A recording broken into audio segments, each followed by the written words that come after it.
Hey everyone, Anne O'Connell with OC Publishing here, and welcome to the author journey. I don't know about you, but that opening just makes me tap my toes and snap my fingers. I hope it starts us off on a high note. And today's guest, I'm just so excited to have Sarah Emsley with us today to talk about her author journey and some really exciting things that are happening this year for her. And I'll tell you a little bit about her and then bring her up to join the conversation. Sarah Emsley's books include St. Paul's in the Grand Parade, which I happen to have right here. Look how beautiful is that? And we'll talk about why that's making kind of a resurgence, and Jane Austen's Philosophy of the Virtues, and a critical edition of Edith Wharton's The Custom of the Country. She lives in Halifax, Nova Scotia with her family, and she writes about Austen and other authors she admires. Her debut novel, The Austens, will be published by Pottersfield Press in the fall of 2025. She has a BA Honors English from the University of Alberta and an MA and PhD in English from Dalhousie University here in good old Halifax. She has a postdoctoral fellowship from the University of Oxford and taught Jane Austen in civil society for 3 years at Harvard. She serves on the board of the St. Paul's Historical Foundation and is an organizer for the Nova Scotia Reading Circle for Project Bookmark Canada. And I want to hear more about that too. So again, very excited. We have so much to talk about with Sarah, so I'm going to bring her up to join me. Hi, Anne. Hello, Hi, everyone. Sarah. Welcome to the author journey. And yes, if we have folks watching live and as we're chatting, if you have questions for Sarah, please do pop them in the comments and I'll watch for those as they come in. We've got some folks watching, and Sue Slade just says hello. Thanks for joining. Sue. Hi, Sue, from Dartmouth Book Exchange. So what an exciting year this has been and will continue to be for you. Talk a little bit about what those big milestones are and how they impact your writing life right now. Oh, there's so much going on, and it is very exciting. There's a kind of convergence of the 275th anniversary of St. Paul's Church and the 250th birthday of Jane Austen. And those seem like very separate things, but they actually come together in a number of interesting ways. St. Paul's, well, the book that you talked about a moment ago is something that I wrote for the church's 250th anniversary, which is a very, very long time ago, a very, very long time ago. And I've been thinking a lot about the way you describe just the phrase, the author journey, and how interesting and surprising it has been to me 25 years later for this book to be receiving new attention. I wrote it such a long time ago. It was for that celebration. And then it's not that I forgot about it, but the anniversary had passed. And then now that the church is celebrating 275 years, there's this new interest in this building. It's a very precious historic building. It's the oldest building in Halifax. So even for people who aren't necessarily interested in the church as a parish, there's just the fact that it's an old building, the oldest, and it's a treasure in the center of the city. And so I was invited to speak about the history of St. Paul's at Government House, which was very exciting. And I just happen to have a picture of that. So why don't we bring that up while you share with us how that came about? Look at that. How exciting. You look very happy to be there. I was very happy to be there and very happy to have that Nova Scotia flag and that Canadian flag behind me. Can I talk there about the background that I have or don't have now? Can I pause for a moment and talk about that? I think the timing is good. It's a mystery to both of us why I have this blue background, because I've clicked no background, no virtual background. I want real life behind me. I want just the plain walls behind me. And I'm not technologically savvy enough to figure out how to make that happen. We did try backstage. We tried. Didn't we? We tried. So now I look like, as Anne was saying, I look like I'm floating in heaven. But since I'm interested in history, I'm interested in historical fiction, I'm interested in real life. And so I don't really like this blue back. It's pretty. It's a pretty shade of blue. I like it, but and it matches your shirt. Well, thank you. Yes. Thank you. But if I could trade it for the Canada flag and the Nova Scotia flag, I would do that. And that was not a virtual background. That was the actual background at the That is the real background. Yes, that that is the night. ballroom in Government House. And this is where the anniversaries come together. I can talk about that part because um, that ballroom is special for a number of reasons, many reasons. Um, to me, one of the reasons that makes it special is that it is a place where Jane Austen's brother and his wife danced at a ball in 1810. So Wow. Jane Austen, famous English novelist, also famously never left England. This year there are celebrations around the world for her 250th birthday. And we have this really special connection with her here in Halifax, which is that although she never left England, she had two brothers in the Navy. And while she was writing Pride and Prejudice and Sense and Sensibility and the novels that would eventually make her famous, her brother and his wife were here in Halifax. They danced at a ball in that ballroom at Government House, and they had their daughter baptized at St. Paul's Church. Wow. So there's Oh this my really goodness. exciting connection with Halifax. Isn't that incredible? And that's why there's so much excitement. And let's just share the other photo I have before. I'm gonna see. Look how nice is that? There's our Oh, Lieutenant Governor, it was Mike it was a Savage. really lovely evening. Yeah, Yeah, it and was so really wonderful.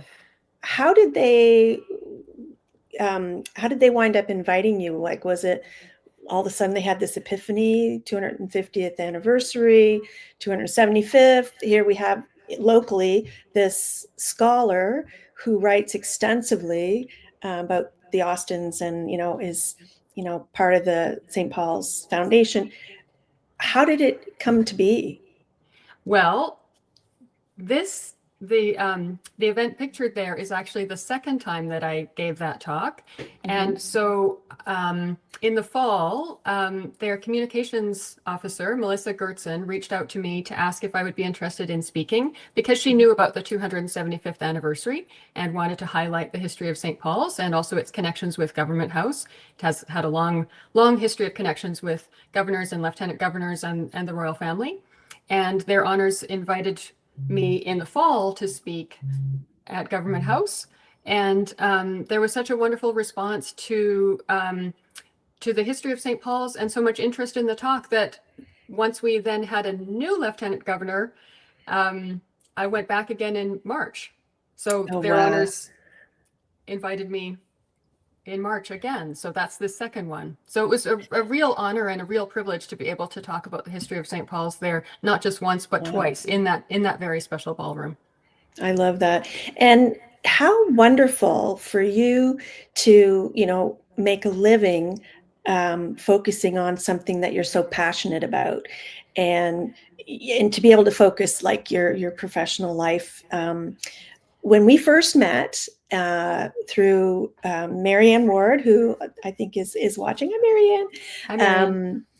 And you and I were chatting, and I just remembered the thinking that, gosh, the last time I read any Jane Austen was like in high school. But all this excitement is, really kind of inspired me to go back and reread or read some of her work that I haven't read. Talk a little bit about when you first developed this passion or interest, A, in historical fiction, and B, specifically Jane Austen For Jane and the Austen. others. Mm-hmm. Oh, for Jane Austen, I probably have to go back even a little further because I discovered Ellen Montgomery first. There are a lot of people so I need to mention Ellen Montgomery. Of course. There are a lot of people in the Jane Austen Society who talk about discovering Jane Austen when they were young. Age 12 is a common age to talk about that. I didn't discover her until several years after that, but I was a huge fan of Lucy Maud Montgomery and Anne of Green Gables and Emily of New Moon and all of those books. And there's something about reading about Anne and Gilbert that I guess set the stage for me to fall in love with Elizabeth and Darcy in Pride and Prejudice. And there was so there's a strong connection there. Montgomery was influenced by Jane Austen. Both Montgomery and Austen were influenced by Shakespeare. So Beatrice and Benedict are from Much Ado About Nothing are in that history as well. So in a way, Ellen Montgomery led me to Jane Austen when I was in graduate school. I fell further in love with Jane Austen's novels, and I decided to do a PhD writing about ethical questions in her fiction and the way she dramatizes, brings to life those difficult questions about. One of my favorite examples is the tension between the virtue of honesty and the virtue of charity. How can you be completely honest and completely kind at the same time? We're struggling with that in our world today, aren't we? Indeed. Mm-hmm. Yes. And I'm so interested in the way that Jane Austen looks at those questions through fiction rather than through analysis. She shows us how these things come into tension with each other and how characters can work through difficult situations or how they don't work through them. And that's interesting too. Fascinating. Which of her books is your favorite? Am I allowed to ask that? Oh, of course. And you can ask me again tomorrow and the answer might be different. Most of the time I say Pride and Prejudice.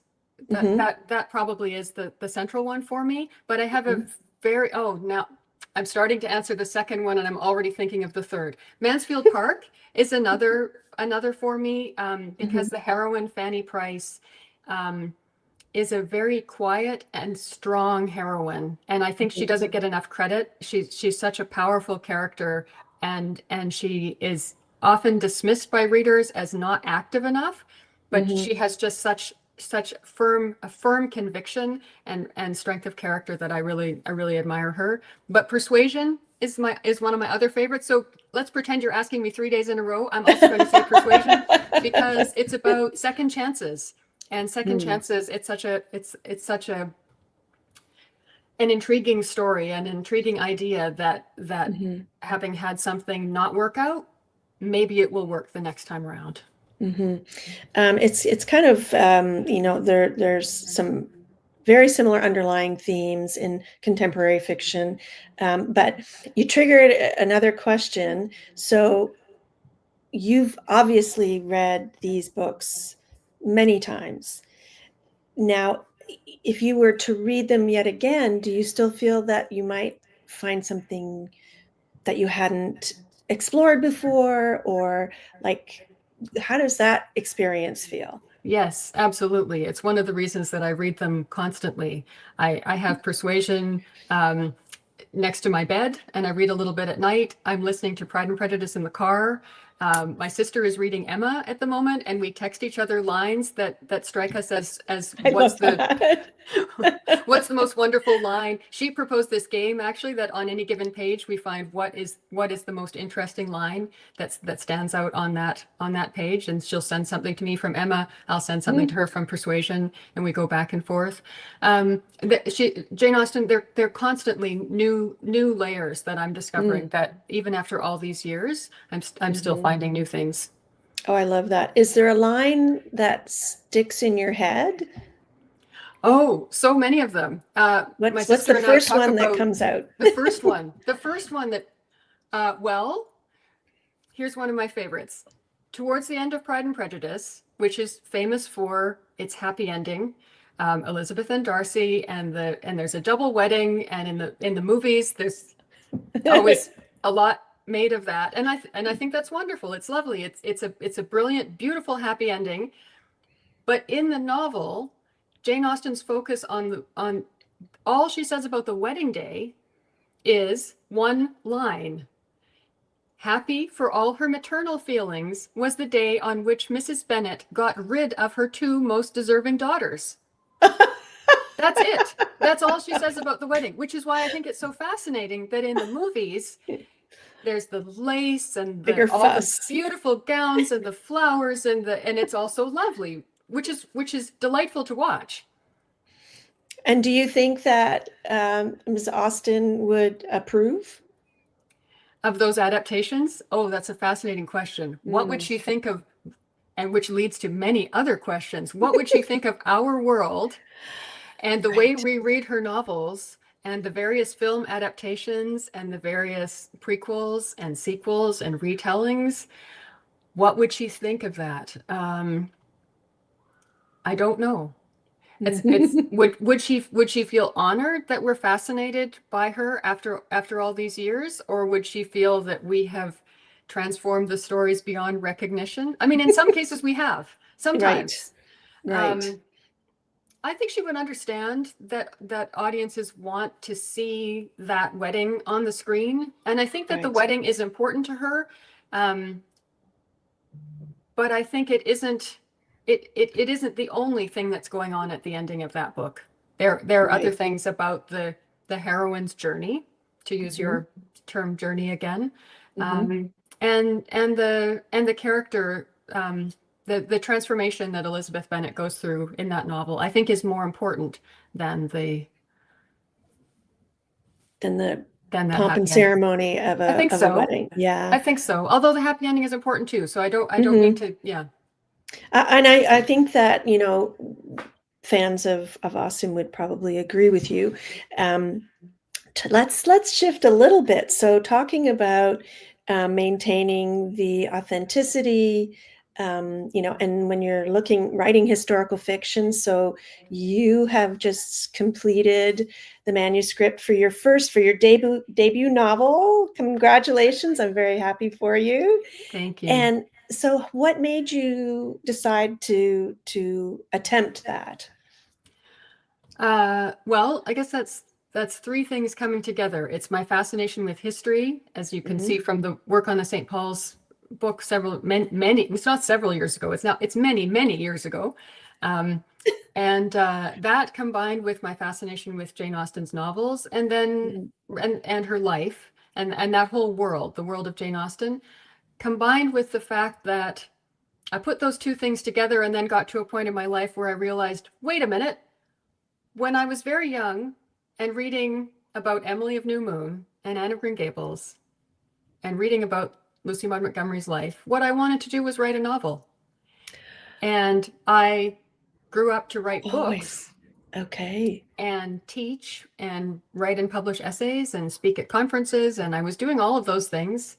And but then I returned to that childhood dream of writing a novel, and to do so using the things that I had been learning Hmm. through writing nonfiction over many years. Hmm. Well, it's what sort of, the younger folks might call fan fiction, right? I haven't read it yet, but it's sort of, to me, that's what it feels like. So perhaps you would do a reading for us, like a sneak preview.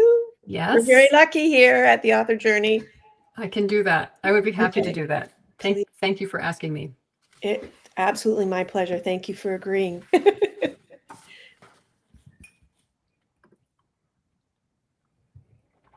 Okay, so the novel is called The Austens, and I'm going to read you the very first page. This is the prologue. This is the novel is about the friendship between Jane Austen and her sister-in-law Fanny Austen, who lived here in Halifax when her husband Charles was serving in the Royal Navy. And in the prologue, Fanny Austen is addressing Jane. She's not speaking to her directly, she's addressing her in her imagination. And as we were just discussing a couple of moments ago, Jane Austen is, of course, famous for the happy endings of her novels. And Fanny has some questions about what happens afterwards. So this is called After. You are hiding the truth, Jane. You are leaving out something every woman knows to be true, even if we sometimes pretend. I know you will say I am wrong to accuse you. You will open Pride and Prejudice and point to Miss Charlotte Lucas and say, happiness in marriage is entirely a matter of chance. But you are not telling the whole story, not in your first novel, and not in your second either. You know very well what might happen to your Miss Elizabeth Bennet after she marries Mr. Darcy, and still you say nothing, even when your nieces ask you to tell them what happens after the happy ending.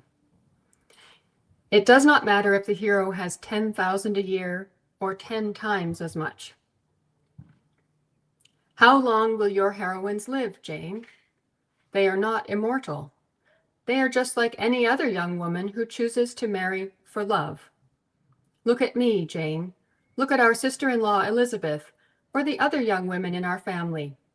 Why do you not write what you know to be true?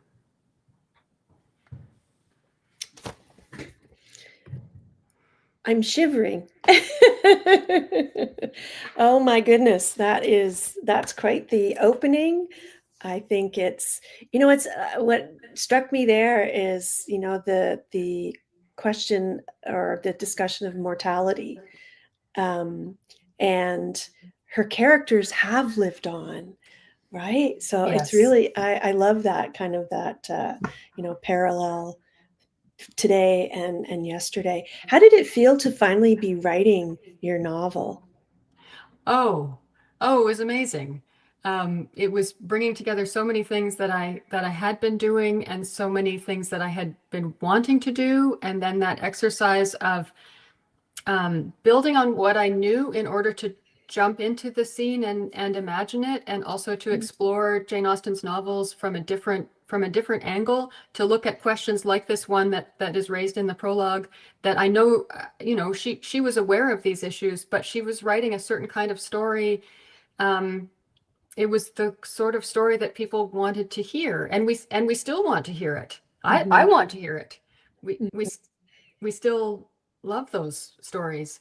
Um, Immersing myself in it. Oh, what was there was this, I was just thinking about how when I was younger, one of the reasons that I think I didn't write fiction in those early years, and that I felt more comfortable with nonfiction, is that I thought that to write a novel, one had to be a storyteller with a gift of just being able to spin stories out of nothing.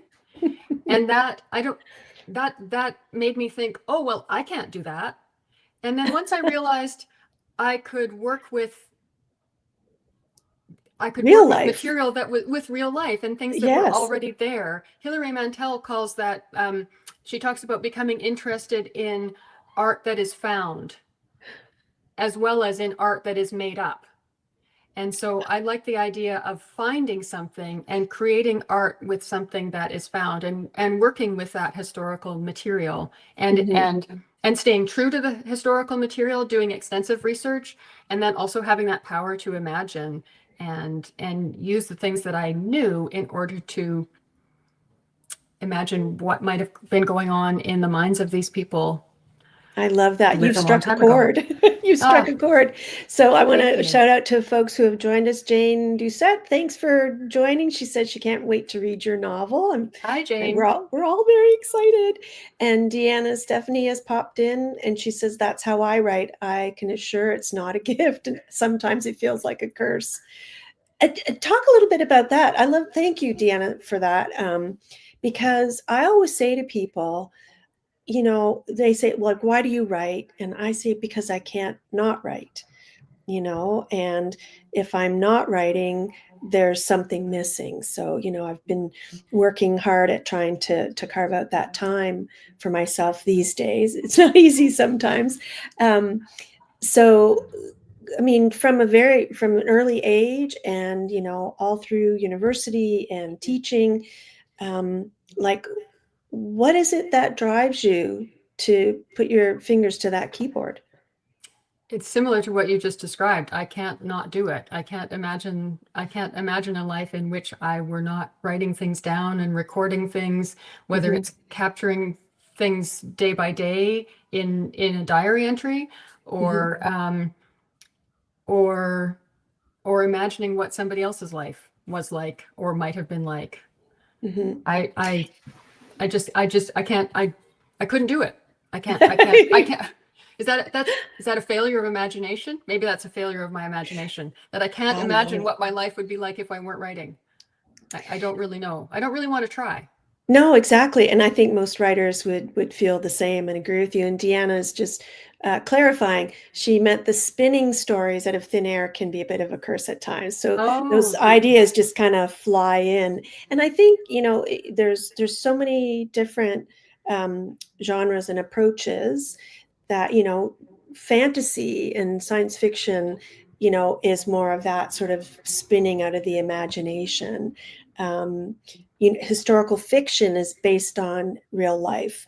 You know, many writers start with real life, something that, sparks their grabs their attention. So I think that there's so many different elements to the writer's journey, which is why I have so much fun with this show. Yes, I So can see I want that. to, well, thanks. I want to shift gears just a little bit because I want to make sure that we give some time to that, the Bookmark Canada Oh, um, yeah. event or movement, or talk a little bit about that, because there have been some very special people who have been highlighted. So Yes. explain what it is and how it works, Sure. So if you don't Project mind. Bookmark Canada is a national charitable organization.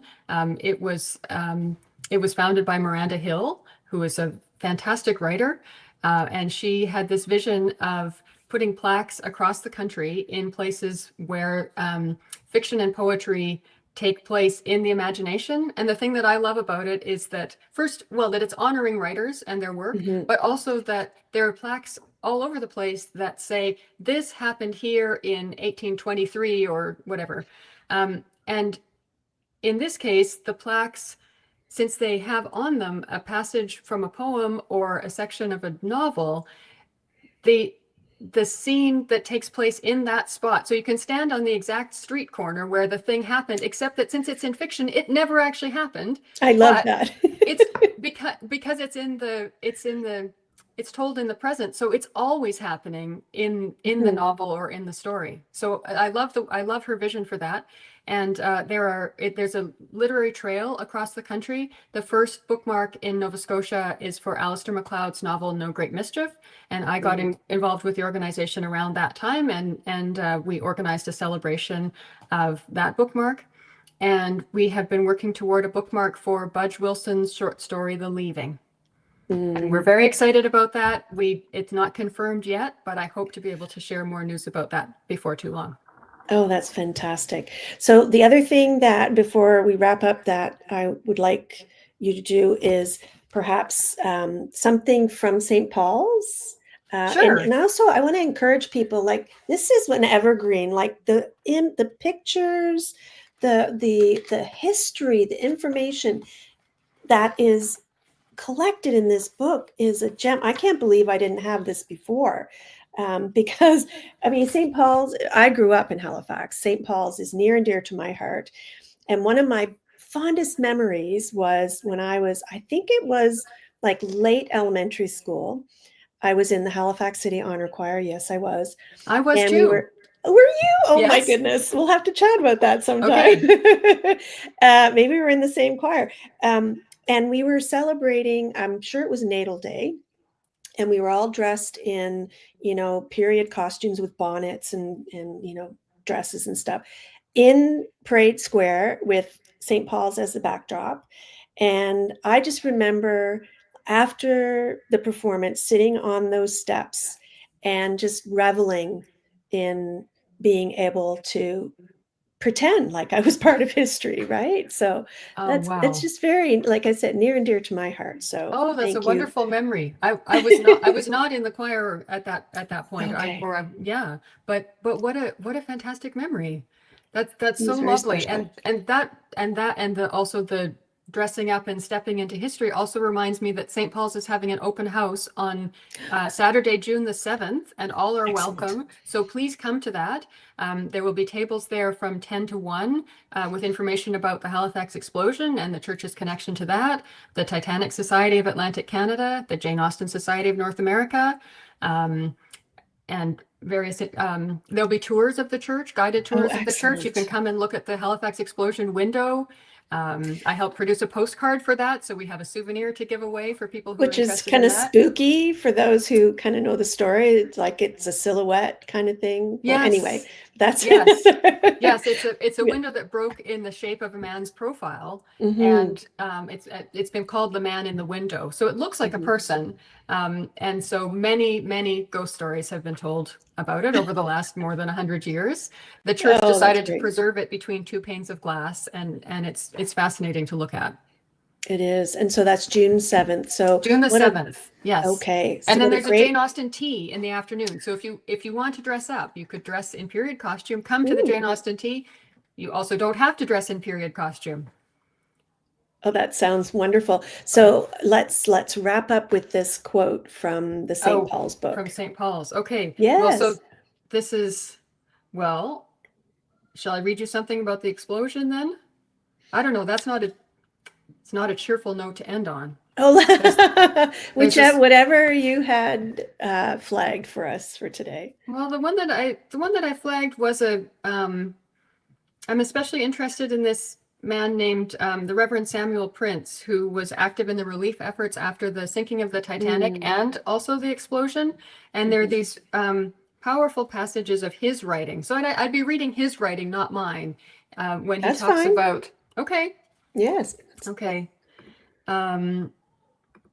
When he describes the collision of the ships in the Narrows, he says, "It was as if some master fiend, playing with human lives as pawns, had tricked the vessels to their doom. Head on, they swept into each other's waters, into the embrace of death. There was a confusion of signals, a few agonized maneuvers. The vessels collided, and the shock of their colliding shook the world." He has such interesting things to say about the explosion, and then also about the relief efforts. The church set up a temporary hospital in the church hall, and I went to the archives a couple of weeks ago and looked at the records there in order to copy some things to put on the table at this open house. There was one, I'll just tell you about one thing. We found a book called St. Paul's List of Missing Persons, and the archivist and I could we almost couldn't bear to turn the pages. It was so heartbreaking to read that list. Wow. There's just such a fascinating wealth of material in the archives there, and the church has played such a central role in the history of this city. Wow. And you know what? And how wonderful that you have captured that in this beautiful book. And for future generations. So it's already been for since 1999. I think this book was published, 1999. And now it's having a resurgence. So I've had so much fun chatting with you today, Sarah, and I thank you all, those of you who are watching. And boy, we'll have you back when your new novel comes out in the fall. I would love to have you back. Thank you very much. It's Thanks. My pleasure. A real pleasure and a delight to be here. Thank you, Anne. I can't believe that went so fast. Me neither. We'll talk again soon. Thanks, Sounds Sarah. Good. Thank you. And thank you all for joining us on the author journey today. I'm Anne O'Connell with OC Publishing. I hope you're reading some great books and you're supporting authors by doing reviews. I keep saying that, but it's never too late. Get that word out there, support authors, and watch the author journey. Again, thank you for joining us, and we'll see you next time on the author journey. Bye for now.